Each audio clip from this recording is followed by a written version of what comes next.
Thank you all again for joining us. This is the Salt Lake County Clerk's candidate Q&A. Just again, a quick recap. We do have a focused and fast format here. Candidates are limited to 1 minute in their response unless we say it's like 30 seconds or 15 seconds. The questions have been submitted to the League of Women Voters of Salt Lake and the Westside Coalition by Westside residents. So candidates, these are your constituents who are asking these questions. And we are going to go ahead and get started here. I'm going to start with the first question here, which is, what would you do to increase access to the ballot for all citizens of Salt Lake County and boost voter participation? We're going to start with GOUD MARAGANI first. All right. Okay, well, I think I come at this from a different perspective because I have a private sector, military sector, and public sector background. And I do think there's a lot of value in trying to get more voters involved in more parts of the process. So in terms of getting more voters to vote, I think the clerk's office could do more to get information out there and to increase the number of ballot drop boxes. But I also want voters to get more involved in the process itself. So I'd like to see one of the things I want to do is to put out a poll watching schedule at least 2 weeks before we process any ballots, because I think this is more than just having voters vote. I want you to actually be invited into the office to understand the different processes that we go through and the different types of things that we do. Because I think democracy isn't just about voting, it's about you having an engagement with the government and a continuous engagement over time, and all of my proposals are aimed at that. Thank you. LANNIE CHAPMAN. Thank you so much. First and foremost, I want to say thank you to the Westside Coalition and the League of Women Voters and all you amazing people here in person and online for taking part in this. That's part of what's so important, and having people have access to the ballot, to have their voices heard. Starting in 2016, we began to be primarily vote by mail.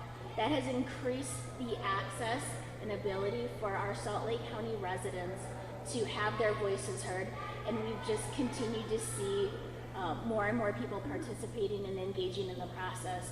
And I look forward to making sure that that legacy of equal access to the ballot, both through in-person voting and our vote-by-mail system, stays intact. Thank you. Next question. What methods of voting do you support and why? And on this question, we will start with LANNIE CHAPMAN. 1 minute. I support both in-person voting and our vote-by-mail system. Statutorily, that's what we're allowed to do. It's safe, secure, it works. And I want to make sure that we continue to have our community, all eligible voters, have the access to have their voices heard in their community on local issues, on state issues, and on federal issues. I want to make sure that that continues to stay safe and secure. Thank you. GOUD MARAGANI. Well, I also support both vote by mail and in-person voting.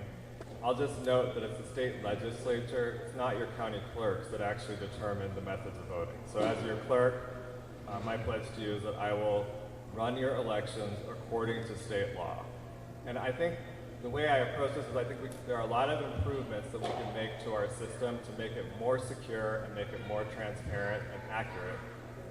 And that's kind of my goal at this. So for example, we did a review of the Salt Lake County election, and the data that we were given showed that there were more than 14,000 excess ballots received by the county clerk's office that could not be attributed to registered voters. So one of the things I pledge to you is that I will reconcile election data after every election, and I will come to you and explain to you if there are any discrepancies in it and how we will prevent those discrepancies from happening again in the future. Thank you both. Next question. How would you increase the public's awareness and understanding of the current voting process and ballot safeguards to ensure a fair and secure election? On this question, 1 minute, and we will start with GOUD MARAGANI.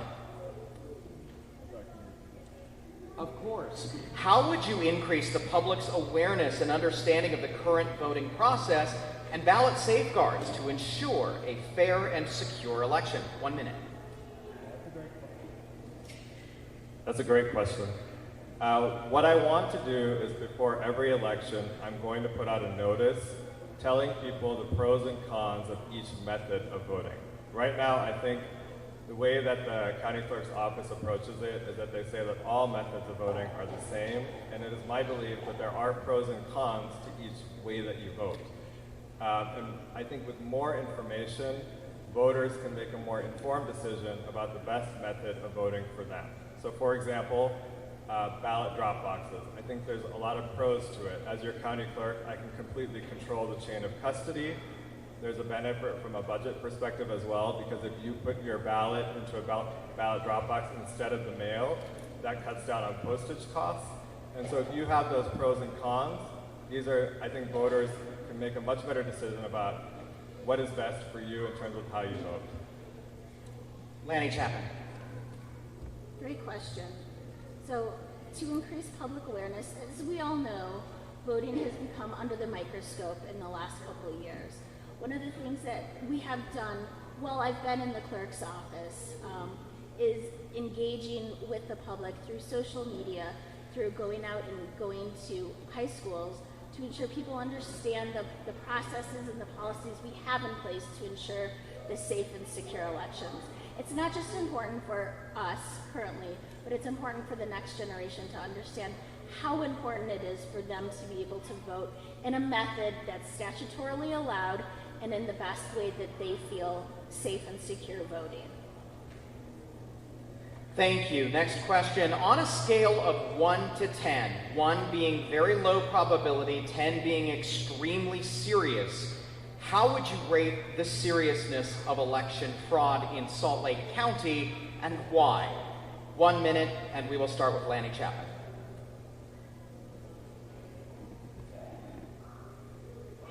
So, election fraud, is that what you're asking? Yes. On a scale of 1 to 10, 1 being very low probability, 10 being extremely serious, how do you rate the seriousness of election fraud in Salt Lake County, and why? Thanks, Ben. It's extremely low, 0 to 1. The reason being, we have logic and accuracy tests that we do before every single election. We audit every single election. The public's allowed to come, view, inspect while we're doing the process. And after every single election, the Lieutenant Governor requires us, and we like to do an audit to make sure that things are running the way they should be running, and we'll continue to do that. GOUD MARAGANI, 1 minute. Of course. Of course. Repeating the question, on a scale of 1 to 10, 1 being a very low probability, 10 being extremely serious, how would you rate the seriousness of election fraud in Salt Lake County, and why? I mean, I think that I led a review of the Salt Lake County election system and how it was run in 2020, and we did not find fraud. So it is my view that there is a low probability of fraud based on at least that review of how the election system was run. I'll just note, though, that there was an attorney who used to work in the district attorney's office who wrote an op-ed in the Salt Lake Tribune, and she said that she used to represent the county clerk's office, and she said she used to see up to 10 cases of fraud every single election. So I think that it's low, but there are still improvements that we can make to our system, because you don't need fraud or a failure as a predicate to make improvements to the system. You should be continuously improving your system and making it better, more secure, more transparent, and more accurate. Thank you both. Last question here. We'd like for you to state a quote that reflects your beliefs, your values, or priorities, or maybe name someone who inspires you to get into public service. This is a 15-second response, and we're going to start with GOUD MARAGANI. Okay. I was once told that there's no such thing as a stupid question. And that's how I operate. I'm a compliance attorney, and I constantly ask questions And I believe that people should be able to ask questions of people running for office. You should be able to ask whatever you want. You should be able to ask questions of your government officials and elected officials. And that is how I will approach being your county clerk. Thank you. Lannie Chapman. So John Adams once said that I must study politics and war, that my sons may have liberty to study mathematics and philosophy, and that their sons can study commerce and agriculture, and the rights to study painting, poetry, music, architecture, sanctuary, and porcelain. That's so important to me because what we do today will impact our children and future generations. Thank you very much. Let's give our candidates a round of applause. Thank you. We're going to take a brief break, and next up, the Salt Lake County District Attorney's race with Danielle Ahn and Sim Gill.